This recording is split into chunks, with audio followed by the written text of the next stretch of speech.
En el episodio de esta noche tenemos dos historias aterradoras que compartir. Cada una proviene del lado oscuro del sudeste asiático, donde el folclore y el miedo se mezclan en algo muy real. Y la primera historia habla de un espíritu tan pavoroso que incluso su nombre se susurra con cautela: el Polong. Este relato no empieza en una casa embrujada ni en una aldea abandonada, sino dentro de una botella de vidrio. Un hechicero, oculto de las miradas curiosas, deja caer su propia sangre en ella noche tras noche, susurrando palabras que nadie más se atreve a pronunciar. Al principio, la botella permanece inmóvil, pero con el paso de los días empieza a temblar por sí sola, tintineando suavemente en la quietud de la noche, como si algo atrapado dentro estuviera desesperado por salir. El Polong no es un fantasma en el sentido tradicional. No se desliza por pasillos ni aparece en los espejos. En cambio, se cuela invisible en el cuerpo humano y anida en lo profundo del pecho de la víctima. Es entonces cuando comienza el horror. La víctima grita ante sombras que nadie más ve. Su piel se desgarra bajo sus propias uñas. La boca echa espuma, como si una mano invisible le estuviera estrangulando la vida. Y, a veces, entre todo eso, se escapa una voz, no la suya, sino el sonido tenue y quebrado de un niño, suplicando que lo liberen. Lo que sigue es nada menos que una pesadilla. La historia comienza en una pequeña aldea rural de Malasia, un lugar rodeado de densos bosques y estrechos caminos de tierra que parecen desvanecerse entre los árboles. La vida allí es tranquila, pero también está cargada de superstición. La gente cierra sus puertas al anochecer, las gallinas se guardan temprano, y nadie se demora en los bordes de la selva tras la caída del sol. Es el tipo de aldea donde todos conocen el nombre de todos y, más importante aún, todos conocen los secretos de los demás, o al menos eso creen. Nuestro protagonista es un hombre llamado Rahman.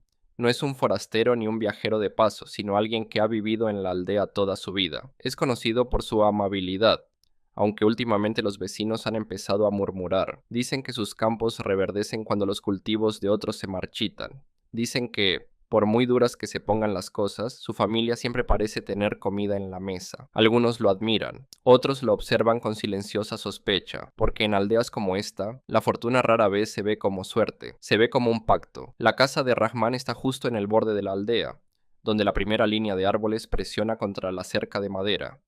El aire allí siempre es más frío, y el silencio nocturno se siente más pesado, como si el bosque mismo estuviera escuchando. Dentro de su hogar, escondida detrás de un aparador, hay una botella de vidrio que nadie más ha visto. A primera vista parece ordinaria, del tipo que se usa para guardar aceite o hierbas, pero si se mira de cerca el vidrio está manchado con un tinte rojizo. En su interior, el líquido se mueve de forma antinatural, como si se pegara a las paredes, vivo. La verdad es que Rahman ha estado alimentando esa botella durante meses. Cada noche se pincha el dedo y deja caer una gota de sangre adentro, susurrando conjuros que le enseñaron en secreto. Palabras que no comprende del todo, pero que repite porque prometen poder, prometen protección y prometen doblegar a otros a su voluntad. Pero esas promesas tienen un precio. A veces los vecinos notan sonidos tenues que salen de la casa de Rahman pasada la medianoche. No pasos, no voces, sino algo más extraño. Un tintineo suave, como de vidrio sacudido por manos invisibles. Una vez, un niño que pasaba juró haber oído llanto, agudo, como el sollozo de un niño, pero provenía del fondo de la casa cuando no había niños dentro. Los aldeanos lo descartaron. Dijeron que el muchacho había imaginado cosas, pero ninguno volvió a pasar por la casa de Rahman de noche. Para Rahman, lo que comenzó como curiosidad se ha vuelto algo más oscuro. Al principio solo quería protección contra vecinos celosos y campesinos en apuros, pero con las semanas notó que la botella temblaba más violentamente cada noche, como si lo que había dentro se impacientara. Las gotas de sangre ya no parecían suficientes. A veces despierta en medio de la noche y encuentra la puerta del aparador abierta, la botella vibrando levemente sin su toque. Se dice a sí mismo que tiene el control, que ese espíritu le pertenece, pero en el fondo siente la verdad apretándole el pecho como un peso. El Polong no sirve gratis. Tiene hambre, y el hambre siempre exige ser saciada. Y así, el escenario está listo. Un hombre desesperado por guardar su secreto, una aldea ya llena de susurros, una botella que tiembla en la noche como un corazón palpitante. Pronto, algo se romperá, y cuando ocurra, nadie podrá apartar la mirada, porque cuando un Polong se desata, no hay dónde esconderse de lo que elige. La pregunta no es si atacará, la pregunta es quién sufrirá primero. Comenzó en una tarde ordinaria, de esas en las que la aldea ya se sumerge en el silencio. Las lámparas parpadeaban tras las contraventanas, El canto de los grillos llenaba el aire y el bosque alrededor de la casa de Rahman parecía respirar con su propio ritmo. Pero aquella noche algo cambió. La vecina de Rahman, una anciana llamada Max City, fue la primera en darse cuenta. Vivía justo enfrente, al otro lado del camino de tierra, y a menudo miraba por la ventana cuando no podía dormir. Esa tarde vio a Rahman entrar a su casa cargando algo pegado al pecho. Al principio pensó que era un fardo de tela, pero juró que escuchó un leve tintineo, como de vidrio sacudido. Se inquietó lo suficiente como para murmurar una oración y apartarse de la ventana. Al día siguiente comenzaron los rumores. Encontraron una gallina muerta en el borde de la propiedad de Rahman, con el cuerpo retorcido como si manos invisibles la hubieran aplastado, sin marcas de dientes, sin señales de un depredador. Solo rota, como si la hubieran apretado hasta quebrarle los huesos. Los aldeanos negaban con la cabeza, murmurando que debían haber sido perros salvajes, pero Max City dijo que no. Dijo que la noche anterior oyó algo extraño, algo que no pertenecía. Rahman actuaba como si nada pasara, pero los más cercanos empezaron a notar un cambio. Su esposa se dio cuenta de que ya no dormía bien. Se despertaba empapado en sudor, murmurando en sueños como si hablara con alguien que no estaba allí. A veces, ella juraba verlo de pie frente al aparador en plena noche, susurrando hacia la oscuridad, y cuando le preguntaba por la mañana, él solo sonreía y le decía que debía haberlo soñado. La primera complicación verdadera llegó cuando un niño de la aldea, de apenas 12 años, cayó violentamente enfermo. Sus padres dijeron que ocurrió de repente. Un momento reía con sus amigos en los campos, al siguiente se retorcía en el suelo, arañándose la piel como si algo dentro quisiera salir. Los ojos se le pusieron en blanco, y una espuma le brotó de los labios como si una mano invisible lo estuviera asfixiando. Los aldeanos corrieron a sujetarlo, pero él gritó con una voz que no era la suya. Fue un alarido agudo, penetrante, el llanto de un niño, aunque no del propio chico, y de su boca salieron palabras que nadie entendía, fragmentos extraños y rotos de un lenguaje que parecía más antiguo que la aldea misma. Sus padres suplicaron ayuda, con las manos temblorosas aferrándose a él. Llamaron de inmediato al bomo, el chamán del pueblo. Cuando el bomo llegó, se agachó junto al muchacho, murmurando oraciones entre dientes, pero incluso él vaciló cuando la voz del niño cambió otra vez. Esta vez habló claro, en un susurro que heló a todos los presentes. Dijo: «Déjenme salir, por favor, déjenme salir». Todo el grupo enmudeció. Nadie se atrevió a moverse. El bomó miró alrededor, pálido, y exigió saber quién en la aldea había hurgado en lo prohibido. Su mirada se detuvo en Rahman, aunque no dijo nada. Rahman evitó sus ojos, con el pecho apretado y las palmas sudorosas. Sabía de qué se trataba. Lo sabía demasiado bien, pero admitirlo sería peor que la muerte. En cambio, dio un paso al frente, fingiendo estar tan sorprendido como los demás, y se ofreció a ayudar a cargar al niño de vuelta a su casa. Todo el tiempo las palabras resonaban en su mente. «Déjenme salir». Había oído esos mismos susurros en medio de la noche, emanando de la botella vibrante en su aparador. El Polong se impacientaba, y ahora había encontrado un huésped. El estado del chico empeoró en los días siguientes. Se agitaba en su sueño, con el cuerpo cubierto de arañazos imposibles de hacerse a sí mismo. Sus padres lloraban. Su casa se llenó de oraciones desesperadas e incienso ardiendo. Aún así, nada ayudaba. Cada noche los aldeanos juraban oír débiles llantos que se deslizaban por el aire del pueblo. No los del niño, sino otros más pequeños, más frágiles, sollozos infantiles, llevados por el viento. El miedo comenzó a sentarse sobre la comunidad como una sombra. Las madres apretaban a sus hijos contra el pecho, los hombres evitaban pasar cerca de la propiedad de Rahman, y hasta el bomoj parecía reacio a hablar de lo que sospechaba. Pero los murmullos no cesaban. Encontraron más animales muertos, con los cuerpos retorcidos de forma antinatural. Herramientas del campo se rompían sin motivo, como si manos invisibles las quebraran. Y siempre, ese leve sonido, como vidrio que tintinea en la oscuridad. La esposa de Rahman por fin lo enfrentó, con la voz temblorosa. Le preguntó qué había hecho, por qué los aldeanos empezaban a mirarlos con miedo y no con confianza. Él lo negó, por supuesto.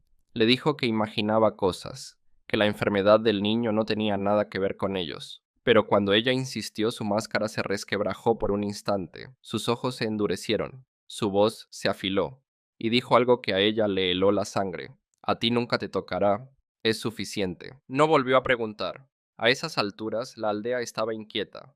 aunque nadie tenía pruebas. Pero en cada conversación susurrada, en cada mirada temerosa, una pregunta echó raíces. Si esto era obra de un Polong, ¿quién lo había creado? Y peor aún, ¿a quién escogería después? El sufrimiento del niño no terminó, al contrario, se extendió como una enfermedad por la aldea. En cuestión de días, 2 personas más mostraron los mismos síntomas. Una joven madre, de apenas 20 años, se desplomó en medio de la cocina. Los vecinos la hallaron en el suelo, arañándose la cara hasta pintarla de sangre. Gritaba ante sombras que nadie más veía, el cuerpo convulsionando como si algo dentro estuviera abriéndose paso. Esa misma noche, un anciano fue oído aullar en su casa, con un llanto que sonaba inquietantemente a un niño suplicando ser liberado. El miedo devoró a la aldea. La gente susurraba sobre maldiciones, brujería, sobre alguien entre ellos que había invocado lo prohibido, y aunque nadie decía el nombre de Rahman en voz alta, sus vecinos empezaron a evitarlo por completo. Donde antes había saludos cordiales, ahora había silencio. Los niños eran arrastrados al interior cuando él pasaba, y se dejaban ofrendas al borde del bosque como intentos desesperados por alejar lo que fuera que los rondaba. El Bomó se inquietaba más cada noche. Dijo a los aldeanos que aquello no era una enfermedad común, ni siquiera un espíritu errante. Algo había sido creado, atado y alimentado. Algo que ahora vagaba libre. En voz baja advirtió que, a menos que revelaran la fuente, el hambre de ese ser podría devorar a toda la aldea. Una tarde reunió a los hombres bajo la luz mortecina de una lámpara de aceite y exigió respuestas. Sus ojos escudriñaron a la multitud, deteniéndose otra vez en Rahman. El silencio era pesado, pero Rahman se mantuvo firme. Se obligó a parecer tranquilo, aunque por dentro el corazón le retumbaba en el pecho. Se dijo que si mostraba debilidad, lo sabrían, y si lo sabían, ya sería demasiado tarde. Pero el Polong se había vuelto más audaz. Esa misma noche, la esposa de Rahman despertó con el sonido de un tintineo en el aparador. Se levantó en silencio, con cuidado de no despertarlo, y se acercó al ruido. La mano le temblaba al abrir la puerta. Allí estaba la botella. Temblaba con tanta violencia que parecía a punto de romperse. Dentro, el líquido hervía y se pegaba al vidrio, formando figuras que casi parecían un rostro. Ella jadeó y cerró de golpe, con el cuerpo entero sacudido. Al girar, Rahman estaba de pie en el quicio, con el rostro a medias en sombra. Nunca debes mirar dentro, dijo en voz baja. Sonaba calmado, pero en los ojos tenía algo que ella nunca le había visto: miedo. Al día siguiente llegó una segunda complicación en forma de visitante. Un curandero itinerante, conocido por ir de aldea en aldea, apareció tras oír rumores de los afligidos. A diferencia del Bomó, este hombre era más joven, más agudo, sin paciencia para verdades a medias. Examinó a las víctimas y declaró que lo que las aquejaba no era enfermedad, sino posesión. Enfrentó a los aldeanos, diciendo que alguien entre ellos había desatado un Polong. Sus palabras tensaron de inmediato el ambiente. Las miradas volvieron a desviarse hacia Rahman. El curandero dio entonces una advertencia. El Polong no puede ocultarse para siempre. Su hambre traicionará a su amo, y cuando lo haga, el precio será peor que la muerte. Esa noche, Rahman no pudo dormir. Cada sombra de su casa parecía viva, cada crujido de las paredes de madera, un susurro. Yacía despierto, con la vista fija en el aparador, escuchando el leve tintineo del vidrio.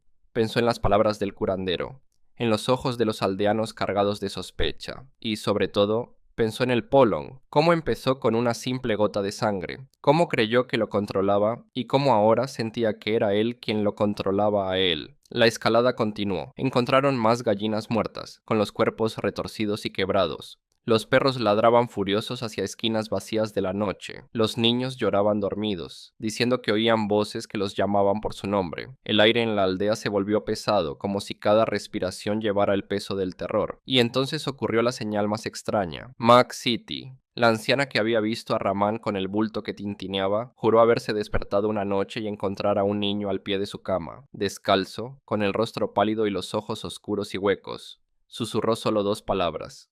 «Tengo hambre». Ella gritó, y en un parpadeo el niño desapareció, pero a la mañana siguiente sus brazos estaban cubiertos de arañazos, finos y cortantes, como hechos por manos diminutas. Los aldeanos ya no tenían dudas.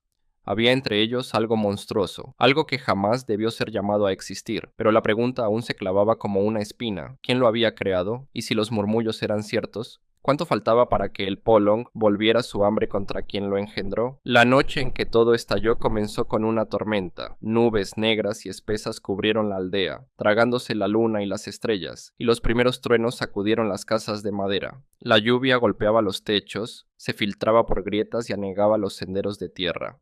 La mayoría se acurrucó en silencio, rezando contra la tempestad. Pero en la casa de Rahman, la tormenta de afuera era poca cosa comparada con la que se desataba adentro. El tintineo comenzó antes de lo habitual. El aparador donde estaba la botella temblaba con violencia, las puertas golpeando como si alguien desde dentro exigiera salir. Rahman se quedó paralizado en una esquina, mirándolo, con el sudor perlándole la frente. Su esposa apretaba a su hijo pequeño contra el pecho, rezando a toda prisa, con la mirada saltando de su marido al mueble tembloroso. Entonces ocurrió. Sonó un chasquido seco, no de trueno sino de vidrio. La botella se había hecho añicos. Del aparador salió un sonido que heló la sangre de Rahman. Un grito, agudo, estridente, pero pequeño, como el llanto de un niño. Atravesó la tormenta, se mezcló con la lluvia. Los vecinos juraron después haberlo oído en sus propias casas. El grito fue seguido por un silencio, no el de la paz, sino el de algo que espera, algo que escucha. Rahman lo sintió. Una presión en el aire, espesa y sofocante, aplastándole el pecho hasta dejarlo sin aliento. La lámpara de aceite parpadeó frenética y se apagó, sumiendo la casa en la oscuridad. Su esposa sollozaba en silencio, sujetando aún más fuerte al niño. Una figura comenzó a formarse en la esquina de la habitación, pequeña al principio, no más alta que un niño. Su cuerpo era traslúcido, pero su rostro estaba mal. Los rasgos cambiaban y se retorcían. A veces parecían infantiles, a veces algo mucho más viejo. La boca se abrió de forma antinatural y, aunque al principio no salió sonido, Rahman sintió el grito vibrándole en los huesos. El Polong se había escapado. Rahman intentó hablar, pero la garganta se le cerró como si dedos invisibles le apretaran fuerte. El cuerpo se le convulsionó. Las uñas le rasgaron la piel dejando surcos sangrientos en los brazos. Jadeó, los ojos en blanco, y de su boca salió una voz que no era la suya. La voz de un niño, suave, rota. ¿Por qué no me alimentaste? Su esposa gritó. Lo tomó por los hombros, lo sacudió, pero el cuerpo de Rahman ya no le pertenecía. Las extremidades se torcieron, la espalda se arqueó y los labios se le curvaron en una sonrisa grotesca que no era de él. La voz habló de nuevo, esta vez más fuerte. Tengo hambre. El pequeño en brazos empezó a berrear sin control, sus llantos mezclándose con la tormenta. Mientras tanto, en la plaza, el Bomog y varios hombres intentaban calmar el pánico. La gente decía oír gritos llevados por el viento, no solo de la casa de Rahman, sino de todas partes, como si la aldea entera resonara con el llanto de un niño hambriento. Cuando un muchacho se desplomó de repente en la plaza, echando espuma por la boca, el Bomog supo que el Polong ya no estaba contenido, se estaba extendiendo. Corrieron a la casa de Rahman, el Bomog con un manojo de incienso y talismanes. Cuanto más se acercaban, más insoportable era el sonido. Ya no eran solo gritos, era risa.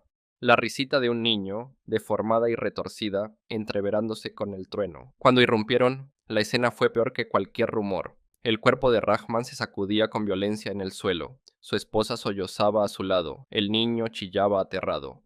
Y en el centro de la habitación, completamente formado, estaba el Polong.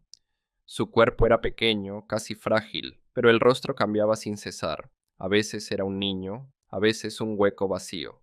Sus dedos largos se crispaban a los costados, con garras que goteaban una sustancia oscura y húmeda que apestaba a sangre. Se volvió lentamente hacia el grupo, con los ojos brillando de un blanco tenue, y en una voz que sonaba como docenas de niños hablando al unísono, susurró: «Llegan tarde». El Bomo dio un paso al frente, encendiendo el incienso y entonando oraciones, con la voz temblorosa pero firme. Los hombres detrás se agarraban unos a otros, divididos entre huir o resistir, pero el Polong no retrocedió. Se acercó, deslizándose por el suelo, su forma parpadeando. A ratos parecía sombra, a ratos un niño gateando. El cuerpo de Rahman se convulsionó una última vez, y los ojos se le abrieron en seco, totalmente blancos, sin pupilas. Giró la cabeza de manera antinatural hacia el Bomó y habló con esa misma voz infantil deformada. Él me hizo. Él me alimentó. Ahora yo me alimentaré. Los cantos del Bomo se hicieron más fuertes, más frenéticos. El humo del incienso giró con violencia por la habitación, pegándose a las paredes, saturando el aire con un aroma espeso de hierbas. Por un momento, El Polong vaciló. Tembló como si el humo lo empujara, pero luego gritó otra vez, más fuerte que antes, un sonido que hizo añicos todo el vidrio de la casa. Las ventanas estallaron. Los fragmentos cayeron a la tormenta. Afuera, los aldeanos cayeron de rodillas, tapándose los oídos, con sangre escurriéndoles por la nariz. Dentro, la esposa de Rahman abrazó al niño, el rostro desfigurado por el terror, mientras Rahman empezaba a ahogarse, con espasmos como si el Polong lo desgarrara desde adentro. Era el caos. Una batalla de oraciones contra algo que nunca debió existir, y en ese instante todos comprendieron una verdad espantosa. El Polong ya no estaba atado a su botella, era libre. El caos de esa noche se grabó a fuego en la memoria de cada aldeano. Después juraron que la tormenta parecía antinatural, como si los cielos se hubieran abierto para inundar la tierra y lavar lo que se había desatado. Pero dentro de la casa de Rahman, la tempestad exterior parecía lejana frente a la pesadilla que tenían delante. El Bomó, aferrando su manojo de incienso, gritó oraciones más fuertes que el trueno. La voz se le quebraba, pero no se detuvo, aunque las rodillas le flaquearon bajo el peso del alarido del Polong. Al fin, el espíritu vaciló, su cuerpo titubeó, su forma se disolvió como humo atrapado por el viento, y por un instante la presión cedió. Rahman se desplomó, jadeando como si hubiese estado ahogándose y por fin emergiera a la superficie. El Bomó se volvió hacia él, con la mirada afilada y la voz temblando de furia y miedo. Tú lo invocaste, ¿no es así? Los labios de Rahman se estremecieron. La voz le salió delgada, casi inaudible.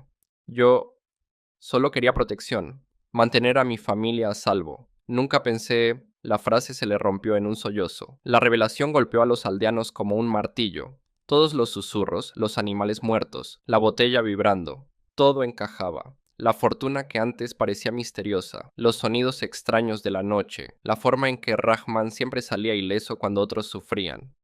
Nada había sido casual. Él había creado al Polong, lo alimentó, lo cuidó, lo mantuvo escondido en esa botella de vidrio hasta que fue lo bastante fuerte como para romperla. El rostro del Bomó se endureció. No puedes controlar a un Polong. No sirve. Consume. Cada alimento, cada gota de sangre, lo hizo más fuerte. Pensaste que te pertenecía, pero nunca fue así. Solo esperaba. La esposa de Rahman soltó un gemido y se tapó la boca con manos temblorosas. Recordó cada momento extraño, cada noche en que lo vio susurrar a la oscuridad, cada negativa suya. La verdad era innegable. Él había invitado el horror a su hogar, a sus vidas, y ahora se había escapado. Los aldeanos agolpados afuera empezaron a murmurar, el miedo dando paso al enojo. Uno gritó que Rahman los había maldito a todos, otro exigió que el Bomó lo desterrara. Pero antes de que la indignación creciera, la presencia del Polong regresó. Un frío súbito barrió la habitación, apagó el incienso, y los llantos de un niño resonaron débiles en el aire. «Hambre», susurró la voz, brotando de todas las esquinas a la vez. El Bomó alzó la cabeza, pálido. Ya no está atado. La botella fue su cuna, pero ahora probó la libertad. No volverá, permanecerá, deambulando, buscando nuevos cuerpos para devorar. Rahman cayó de rodillas, llorando. Entonces termínalo. Por favor, dime cómo. El silencio del Bomó fue respuesta suficiente. Al fin habló, con tono sombrío. No hay final verdadero para un Polong cuando escapa. Puedes debilitarlo, obligarlo a retirarse, pero siempre vuelve. A menos que... Dejó la frase en el aire. A menos que... exigió uno de los aldeanos. El Bomó vaciló y dijo, a menos que el amo que lo engendró sea destruido, se alimenta de su sangre, de su alma. Mientras viva volverá a él, atado a su estirpe, a su casa. Tú lo creaste, Rahman, y ahora está ligado a ti. Un silencio más pesado que la tormenta cayó sobre la habitación. Los aldeanos miraron a Rahman con rostros de asombro y espanto. Su esposa soltó un sollozo desgarrado, abrazando a su hijo como si quisiera protegerlo de los pecados de su padre. La mente de Rahman se tambaleó. Creyó ser astuto, que con cuidado y secreto podría controlar lo que otros temían, pero la verdad era más horrenda. Él no fue el amo, fue el alimento. Cada gota de sangre no ató al Polong a él, sino a él al Polong, y ahora era libre de devorarlo cuando quisiera. El Bomó puso una mano temblorosa en su hombro. Pensaste que pactabas con un sirviente, pero solo estabas alimentando a tu verdugo. Afuera, la tormenta empezó a amainar. La lluvia se hizo un lloviznar constante, pero la calma no trajo alivio. La verdad ya estaba clara. El Polong había nacido entre ellos. se alimentó entre ellos, y fue liberado entre ellos. Y aunque la noche había terminado, el peligro no. Durante días nadie durmió en paz. Cualquier sonido de vidrio, cualquier llanto infantil, cualquier escalofrío repentino los ponía en vilo. Algunos susurraban que aún veían sombras moviéndose al borde del bosque. Otros juraban oír voces llamándolos por su nombre en la noche, suaves, suplicantes. Y Rahman vivía atormentado. El cuerpo le mostraba arañazos de garras invisibles. Las noches se le llenaban de gritos que solo él escuchaba. Sabía que el Bomo tenía razón. El Polong volvería por él. No se detendría hasta devorar la última gota de lo que él había ofrecido con tanta facilidad. Los aldeanos lo evitaban, ahora con odio mezclado con miedo, pero, en el fondo, cada uno cargaba su propio pavor inconfesable, porque si el Polong pudo meterse en Rahman, si pudo retorcer su cuerpo y su voz como vasija de su hambre, ¿quién dice que no escogería a otro? La revelación había llegado. El Polong ya no era solo la carga de Rahman, era su maldición también, y nadie, ni siquiera el Bomo, sabía cuándo volvería a atacar. La aldea intentó seguir adelante, pero nada fue igual tras esa noche. Las puertas se cerraban con más fuerza, las oraciones se hacían más altas y los niños se quedaban dentro mucho después del atardecer. Pero el miedo sabe quedarse, incluso con luz de día, y con el Polong suelto, cada sombra parecía viva. Rahman ya no caminaba con la cabeza alta, se recluía, su figura antaño orgullosa reducida a una cáscara temblorosa. De noche, su esposa juraba oírlo suplicar en sueños, pidiendo perdón a alguien o a algo que no estaba allí. Más de una vez despertó y le encontró profundos arañazos cruzándole los brazos, el pecho, el cuello, como si algo invisible se hubiese estado alimentando de él mientras dormía. Los aldeanos querían respuestas, pero el Bomoj no daba ninguna. Solo negaba con la cabeza y advertía que lo desatado no podía encerrarse de nuevo. El Polong es paciente, decía en voz baja. No olvida, espera. Y así esperaron ellos también. Esperaron el próximo grito, el siguiente desvanecimiento, el siguiente par de ojos en blanco. Llegó una noche sin aviso. Encontraron a Mac City, la anciana que primero vio a Rahman con el bulto que tintineaba, muerta en su cama, el rostro retorcido en una máscara de terror, los brazos arañados hasta la sangre, como si hubiese luchado contra algo que nadie más podía ver. Pero lo que más heló a los aldeanos fue lo que sus vecinos afirmaron haber oído. La voz de un niño flotando en la noche, suave, suplicante, casi dulce. Tengo hambre. Nadie lo dijo en voz alta, pero todos sabían lo que significaba. El Polong había elegido de nuevo, y si ya se movía más allá de Rahman, entonces nadie estaba a salvo. Ni los niños, ni los ancianos, ni siquiera el Bomoj que intentó enfrentarlo. La tormenta había pasado, pero la maldición no. En algún lugar de la oscuridad, la botella de los gritos seguía susurrando, invisible e intacta, y la aldea siguió viviendo, esperando, escuchando, con una sola pregunta en mente. Cuando el Polong regresara, ¿en quién se arrastraría para entrar? La historia del Polong es lo bastante horrenda por sí sola, pero en el mundo de la brujería malaya no es la única pesadilla nacida de manos humanas, porque donde el Polong vive en una botella de sangre, el siguiente espíritu se oculta en algo mucho más pequeño, mucho más fácil de pasar por alto. Puede llevarse en la boca, disfrazado de nada más que un grillo, y sin embargo, cuando se desata se vuelve algo mucho peor, un parásito que no solo se alimenta del cuerpo, sino de la mente. Si el Polong es la botella de gritos, entonces el Pelicit es el susurro en tu cráneo, una voz que no calla hasta quebrarte, y su hambre, a diferencia de la tormenta, no pasa. La segunda historia nos lleva más adentro del corazón de la Malasia rural, a una aldea donde las noches son largas, los bosques espesos y el silencio entre las casas solo lo rompen los insectos en la hierba.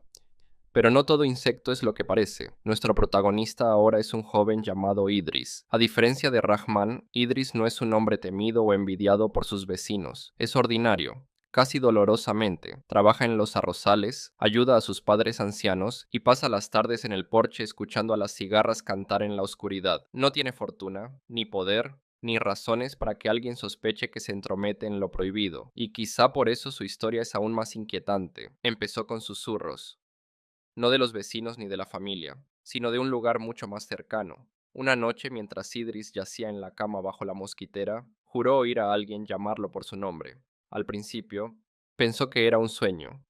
La voz era tenue, casi amable, como un amigo intentando despertarlo con suavidad. Se giró, abrió los ojos, pero la habitación estaba vacía. Sus padres dormían en la pieza contigua, y afuera todo estaba quieto. Se dijo que no era nada, un engaño del semisueño, pero los susurros volvieron la noche siguiente, más altos, más cercanos. Esta vez se incorporó abrazando la manta, con los ojos recorriendo las esquinas del cuarto. Nada, solo un pequeño grillo posado en el alféizar, cantando suave. Idris exhaló aliviado. Solo un grillo, nada más. Pero mientras se tranquilizaba, no podía sacudirse la sensación de que el sonido en sus oídos no era un chirrido. Eran palabras. Palabras que no acababa de entender, deslizándose entre las grietas de sus pensamientos como humo. Pasaron los días y la rareza creció. Idris comenzó a sentirse débil, con el cuerpo pesado y sin apetito. Trabajaba más lento en el campo. La piel se le puso pálida, los labios resecos y agrietados. Sus padres se preocuparon, lo instaron a ver al curandero, pero Idris lo desestimó. ¿Cómo explicar que no era solo cansancio? Que por la noche los susurros dejaron de sonar amables y empezaron a sisear, rondándole la cabeza como un enjambre de insectos invisibles. El entorno de la aldea lo empeoraba. Las casas quedaban apartadas entre sí, tragadas por la hierba alta y el borde del bosque, y de noche la única luz era la de las lámparas de aceite parpadeantes. La casa de Idris estaba al final del sendero, la más cercana a los árboles, y cuando el viento soplaba, las sombras parecían trepar por sus paredes. Ya no confiaba en el sueño. Se quedaba despierto, temblando, mirando los espejos donde, a veces, por un parpadeo creía ver algo a su espalda, un rostro diminuto de dientes afilados, sonriendo en la esquina del reflejo antes de desvanecerse en la oscuridad. El objetivo de Idris era simple: sobrevivir a lo que le estaba pasando, averiguar por qué el cuerpo le dolía como si algo lo royera por dentro, por qué sus noches se llenaban de susurros que nadie más oía. Pero, en el fondo, ya sospechaba la verdad. Los aldeanos contaban historias de espíritus escondidos en grillos, parásitos que se alimentaban no de comida, sino del miedo y la carne, y ahora esas historias ya no eran folclore, estaban en su cabeza, en su casa. Idris aún no conocía su nombre, no sabía que aquello que lo roía, que le susurraba, que se mostraba en el espejo, se llamaba Pelicit, pero pronto lo aprendería. Y, para entonces, ya sería demasiado tarde. La primera complicación llegó una tarde en la que el aire se sentía extrañamente pesado, como si la aldea entera contuviera la respiración. Idris había trabajado todo el día en el campo, aunque su cuerpo estaba cada vez más débil. Sus padres notaron lo delgado que estaba, cómo arrastraba los pies como quien camina bajo el agua, pero Idris calló. No quería asustarlos con la verdad, que cada noche los susurros eran más claros, más cercanos, imposibles de ignorar. Aquella noche, sentado en el porche viendo desaparecer la luz entre los árboles, volvió a oírlo. Primero fue un zumbido, como de insecto, luego se afiló, convirtiéndose en voz, suave, casi delicada, pero presionándole el cráneo desde dentro. Idris, Idris. Se enderezó de golpe, el corazón desbocado. El sendero estaba vacío, los árboles se mecían en silencio. Sus padres ya dormían, sus ronquidos apenas audibles tras las paredes. Estaba solo, y sin embargo, la voz era inconfundible. No venía de afuera, venía de adentro. Tropezó hasta la casa, cerró la puerta, con el pecho hediendo. Se dijo que era imaginación, agotamiento, trucos febriles de una mente cansada, pero cuando miró el espejo colgado en la pared, se quedó helado. Por un segundo, en la esquina del reflejo un rostro lo miraba, pequeño, afilado, con dientes que relucían bajo la luz débil, y luego, nada. Idris retrocedió con las piernas temblando. Quiso gritar, despertar a sus padres, pero la vergüenza lo detuvo. ¿Qué iba a decir? ¿Que un susurro lo siguió? ¿Que el reflejo de un grillo le sonrió? Pensarían que se había vuelto loco. La primera señal real de que algo iba muy mal llegó la mañana siguiente. Idris salió tosiendo a la luz del sol, un sonido profundo que le sacudía el pecho. Al principio pensó que era flema. Se inclinó, escupió en la tierra y se quedó inmóvil. En el barro húmedo brillaban diminutos fragmentos de vidrio. Sus padres lo vieron y palidecieron. Su madre comenzó a gemir, sujetándose la cabeza mientras su padre murmuraba oraciones. La noticia corrió rápido. Al mediodía los aldeanos susurraban que Idris estaba maldito.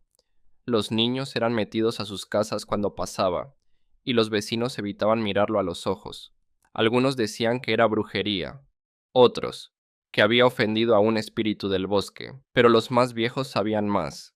Hablaban del Pelicit en voz baja, advirtiendo que, si había elegido a Idris, nada podría salvarlo. Esa tarde, el curandero visitó a Idris, lo examinó con cuidado, presionó su pecho, le miró los ojos. Por fin negó con la cabeza con expresión sombría.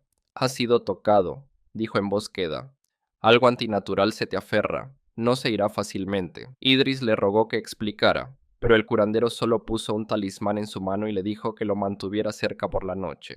«No escuches cuando te susurre», advirtió. «Si respondes, se te unirá para siempre».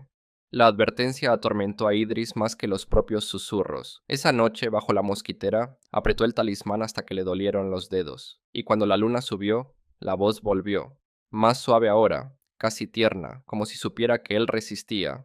«Idris, estoy aquí. No tengas miedo. Solo quiero ayudarte». Todo su cuerpo se tensó. Las palabras del curandero resonaban en su mente. «No escuches. No respondas». Hundió la cara en la almohada, obligándose al silencio, pero el susurro no paró. Se hizo más insistente, le rodeó la mente, llenó cada rincón de sus pensamientos hasta ser lo único audible. Al amanecer temblaba empapado en sudor, tenía los labios mordidos, en carne viva, por contener el impulso de hablar. Sus padres lo hallaron pálido, con la mirada hueca, más débil que antes. Apenas pudo alzar el cuenco de arroz, y cuando por fin intentó comer, se dobló de dolor, vomitando sangre mezclada con finas astillas de metal que repiquetearon en el suelo como alfileres. La habitación quedó muda. Su madre gritó. Su padre cayó de rodillas en oración. Y Idris, abrazándose el estómago, comprendió la verdad que había temido. No era una enfermedad común, no era fiebre ni una maldición por envidia. Algo se había metido en él, algo pequeño, afilado y hambriento, y estaba alimentándose. La caída de Idris no se detuvo tras esa mañana. Empeoró. Las arcadas llegaban en oleadas, cada una más horrible que la anterior. Primero vidrio, luego alfileres, después coágulos de sangre oscura tan espesa que mancharon el suelo durante días. Sus padres limpiaban, pero el olor persistía, metálico y fétido, como si algo podrido hubiese echado raíces en su hogar. Los vecinos empezaron a mantener distancia. Donde antes había visitas con comida o saludos, ahora había cruces de acera y oraciones murmuradas al pasar. Los rumores se esparcían más rápido que el humo en el viento. Algunos aseguraban que Idris había estudiado magia prohibida en secreto y que pagaba el precio. Otros juraban que alguien lo había maldecido por envidia, deslizando un parásito en su comida o bebida. Y otros susurraban la palabra que nadie quería decir demasiado alto. Pelicit. Fue Mac Jenab, una viuda de lengua afilada y mirada suspicaz, quien enfrentó a la familia de Idris. Se plantó en el umbral una tarde, con voz lo bastante alta para que media aldea la oyera. «Han traído esa cosa entre nosotros», sisió. «Todos oímos los susurros de noche, todos sentimos el frío. No pueden esconderlo en su casa para siempre». El conflicto sacudió a la familia. La madre de Idris lloraba, su padre guardó un silencio tenso, y él mismo sintió una vergüenza que quemaba más que la fiebre. Pero no había nada que pudiera decir para convencerlos de lo contrario, porque parte de él sabía que tenía razón. Había algo dentro. Esa misma noche ocurrió el segundo hecho extraño. Idris despertó con el sonido del llanto de su madre en el cuarto contiguo. Se levantó tambaleando, con el estómago revuelto, y se acercó. Ella miraba un pequeño espejo junto a la cama, con las manos temblorosas. Cuando Idris preguntó qué pasaba, ella solo señaló. Miró al espejo y se quedó helado. Por un instante su reflejo no era suyo. Un rostro diminuto y dentado le hacía muecas, con ojos negros, hambrientos. Retrocedió sin aire. Cuando volvió a mirar, solo estaba su cara demacrada y aterrada. Su madre se llevó la mano al pecho, murmurando oraciones. Pero él vio la verdad en sus ojos. Ella también lo había visto. Al día siguiente, el curandero regresó. Escuchó en silencio la explicación de los padres, con voces trémulas y ojos desorbitados. Al final asintió. «Grave. Es el Pelicit», dijo. «Entra como un grillo, llevado por su amo, y luego lo liberan en la víctima. Una vez dentro, se alimenta sin fin. Los susurros son sus garras, su manera de quebrar la mente. Y cuando lo ves en el espejo, es que ya se ha hecho un hogar». A Idris se le heló el estómago. Preguntó qué podía hacerse, pero la respuesta del curandero trajo poco consuelo. Si el amo vive, a veces se le puede llamar de vuelta, atarlo otra vez. Pero si el amo muere, la criatura queda suelta, volverá contra la víctima, luego contra su familia, anidando en ellos uno por uno, hasta que no queden huéspedes. La advertencia los dejó en silencio. El padre apretó los puños, exigiendo saber quién había hecho eso, quién en la aldea había maldecido a su hijo. Pero el curandero solo negó. El Pelicid se oculta bien. A veces ni el amo parece culpable. Puede que nunca lo sepan. Esa noche los susurros volvieron más fuertes que nunca. Idris se quedó despierto, apretando el talismán, pero la voz insistía, le rodeaba el cráneo. Déjame quedarme, siseó. Podemos ser uno. No luches.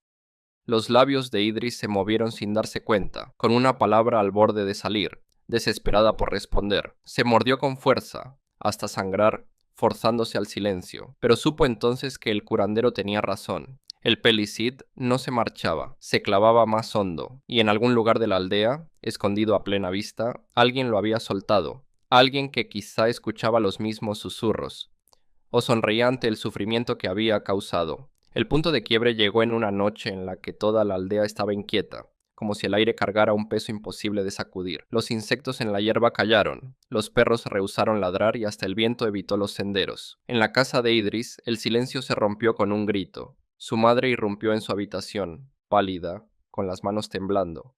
«Idris», clamó, «despierta». Él se incorporó, débil, empapado en sudor. Pero cuando abrió la boca para hablar, salió otra voz, un susurro tenue pero claro. «Sigo con hambre». La madre retrocedió, horrorizada. Idris se agarró la garganta, aterrorizado. Él no había dicho esas palabras, vinieron desde dentro. Antes de poder entender, el estómago se le contrajo con violencia. Cayó hacia adelante, vomitando sobre el suelo. Esta vez no salieron comida ni sangre, sino una masa retorcida de fragmentos minúsculos y afilados, alfileres metálicos enredados con cabello negro, brillando húmedos. La madre gritó, el padre corrió a la habitación, e Idris se desplomó en medio de todo, jadeando. Los aldeanos, ya tensos, oyeron los gritos y se arremolinaron afuera. Mac Jenab, siempre lista, gritó por encima del tumulto. «Es el Pelicid. Lo lleva dentro. Nos condenarán a todos si lo mantienen aquí».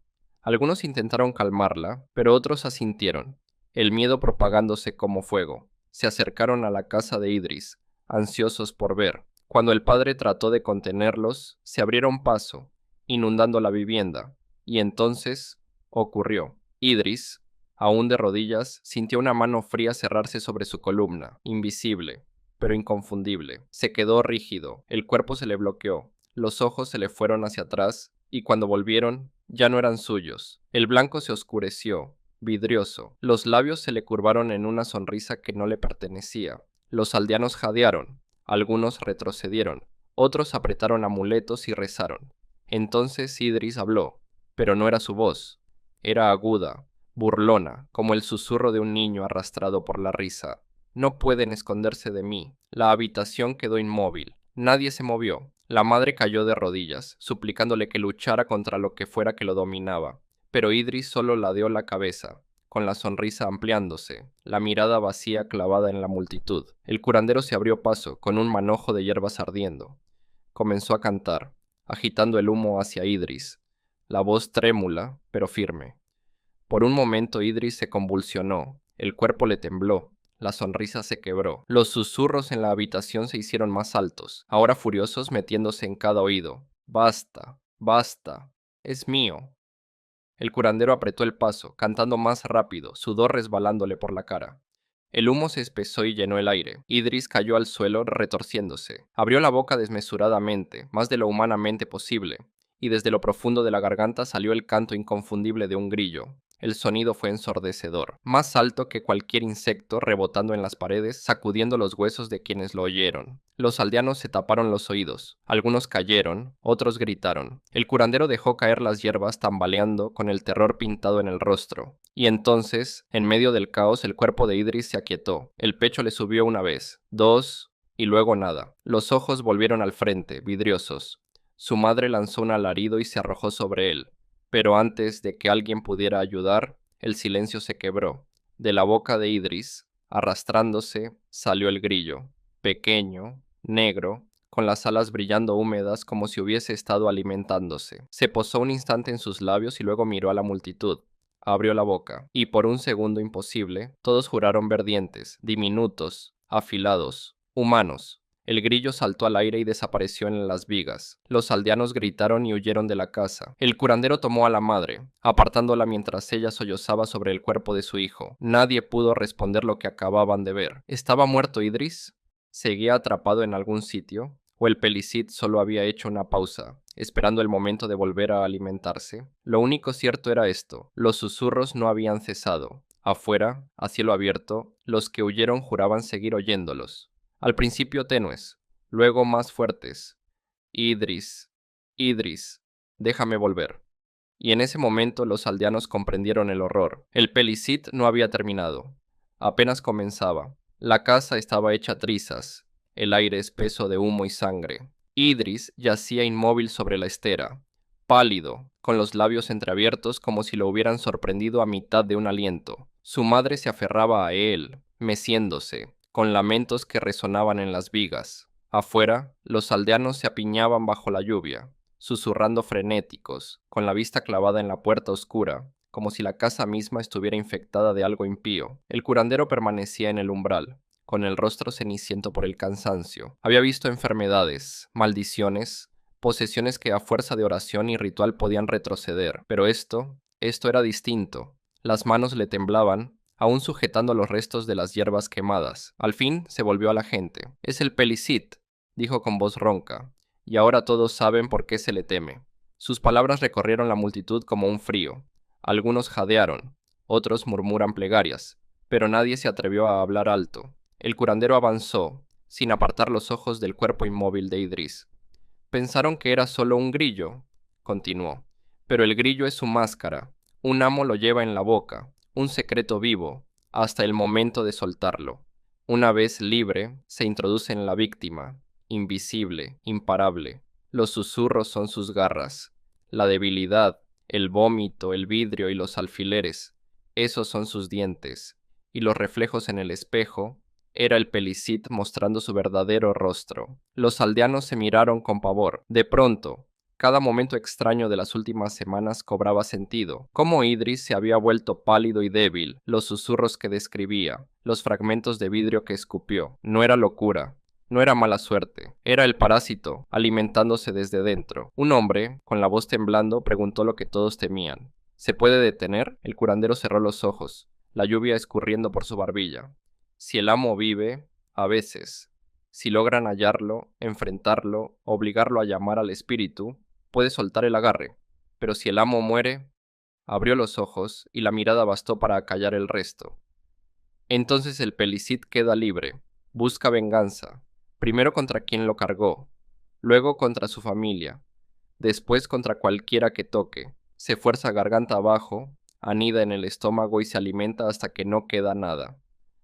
Un oleaje de horror recorrió a los aldeanos. Las madres aferraron a sus hijos. Los hombres se hicieron hacia atrás, como si la distancia pudiera protegerlos. El padre de Idris, con el rostro arrugado por el dolor y la furia, exigió saber quién hizo eso. «¿Cuál de ustedes maldijo a mi hijo?», gritó con la voz quebrada. «¿Quién lo llevó en su boca como un secreto y lo soltó sobre él?». Nadie habló. Todos apartaron la vista, evitando su mirada, porque en ese momento la sospecha era tan peligrosa como el parásito. Si alguien señalaba, la turba lo despedazaría. El curandero alzó las manos y silenció el pánico creciente. Se oculta bien. A veces el amo parece corriente, inocente. A veces es un vecino. A veces familia. A veces la última persona que esperarías. Sus palabras atravesaron a la madre de Idris como un cuchillo. Familia. El pensamiento la llenó de pavor, aunque no supo por qué. Recordó noches en que Idris dijo que voces amables lo consolaban, noches en que juró que no estaba solo. ¿Y si alguien cercano guió al Pelicit hacia él? ¿Y si nunca fue al azar? Mientras los aldeanos se dispersaban a regañadientes bajo la lluvia, cada quien llevando sus propias sospechas, el curandero se quedó. Se inclinó sobre Idris y puso 2 dedos en su garganta. Al principio, nada. Luego, apenas un aleteo de pulso. Se incorporó de golpe. «Aún vive», susurró. «Pero el Pelicit no lo ha dejado. Solo se esconde. Espera». La revelación se propagó rápido. Idris no estaba muerto, pero tampoco salvado. Su cuerpo ya no era suyo. Era una vasija para algo más viejo, más hambriento. Cada respiración era prestada. Cada momento de quietud, el parásito anidando más profundo. Esa noche la aldea no durmió. Algunos juraron oír chirridos en sus ventanas, más fuertes que los de cualquier grillo. Otros aseguraron oír susurros, tenues pero claros, presionando sus pensamientos mientras intentaban rezar, y uno por uno comprendieron la verdad que los perseguiría incluso después de que el relato de Idris se contara. El Pelicit no está atado a una botella ni a una sola casa. Es móvil, hambriento, astuto, y quien lo soltó entre ellos aún no había sido revelado. La lluvia se redujo a una llovizna, la aldea envuelta en una quietud intranquila. Idris yacía inmóvil sobre su estera. Los sollozos de su madre resonaban débiles a través de las paredes delgadas. El curandero se sentó en un rincón, contemplando las brasas moribundas, con los labios apretados. Nadie se atrevía a hablar de lo que vendría, pero pasada la medianoche el silencio se quebró. Un chirrido leve surgió dentro de la casa, no de la ventana ni de las vigas, sino de Idris mismo. Los labios se le entreabrieron y, desde lo hondo de su garganta, brotó el canto inconfundible de un grillo. La madre se quedó rígida y sus oraciones se cortaron. Al curandero se le fue el color del rostro. Se levantó rápido, haciéndole señas para que se apartara, pero antes de que pudiera, el cuerpo de Idris dio un tirón. Los dedos se le encorvaron de forma antinatural. La espalda se arqueó y se escapó un susurro de su boca. Madre, era su voz, suave y débil, pero de inmediato se torció convirtiéndose en algo más pequeño, más punzante, casi burlón. Déjame quedarme. La lámpara de aceite parpadeó con violencia, casi se apagó. La madre retrocedió, agarrándose el pecho, mientras el curandero reanudaba su canto, ahora desesperado, alzando la voz contra el sonido. Pero aunque él hablaba, el susurro creció, llenando la habitación hasta presionar contra las paredes. Afuera, los aldeanos se removieron en sus camas, inquietos por voces que no les pertenecían. Algunos juraron oír risas, otros, sus propios nombres llamados suavemente desde las sombras. Y entonces, así como comenzó, todo se detuvo, el chirrido, los susurros, incluso la respiración de Idris. El curandero se inclinó, con la oreja junto a los labios de Idris. Por un momento no oyó nada, y luego lo escuchó, tan leve que casi lo tragó la noche. Aún tengo hambre. El curandero retrocedió con los ojos muy abiertos. No dijo nada, no hacía falta, la verdad estaba clara. Idris ya no era Idris, era otra cosa, y afuera, en la aldea oscura, los grillos comenzaron a cantar más fuerte que nunca. Espero que hayan disfrutado estas historias. Si les gustaron y quieren escuchar más, no duden en suscribirse y activar las notificaciones. Subo videos casi todos los días. Les deseo lo mejor.